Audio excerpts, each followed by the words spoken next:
सांगितल्या त्या आम्ही दखल घेतलेल्या आहे. मुख्यमंत्री साहेबांकडनं त्या सगळ्या मूलभूत गरजा आहेत त्या आम्ही सोडवण्याचा प्रयत्न करू. तरी काळजी करायचं कारण नाही आहे. आपल्याला पायाच्या मुख्यमंत्री साहेबांचे हात बळकट करायचे असतील तर मग आपल्या खासदारांना निवडून घ्यावं. अजेंडा काय असेल पुढील 5 वर्षातला? पुढील 5 वर्षाचा अजेंडा मुख्यमंत्र्यांच्या वतीने आम्ही पण या इकडे लक्ष घालतोय. त्याचे काही कारण आहेत ते आता तुम्हाला सगळ्यांनी मी ओपन नाही सांगू शकत. काही झाकली सव्वा लाखाची आहे ते नंतर उघडू कामं झाल्यानंतर. काहींचा या खासदाराला असं मी काय सांगितलं, आम्हाला मोदी साहेबांना पंतप्रधान करायचं आहे आणि एकनाथ शिंदे साहेबांचा हात बळकट करायचा.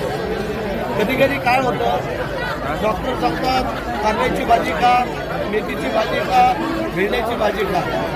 कोणाला आवडतं कारल्याची भाजी, मेथीची, भेंडीची, पण ज्यावेळेला डायबिटीस होतो तो खावाच लागतो. त्याप्रमाणे इच्छा नसताना पण काही गोष्टी आपल्या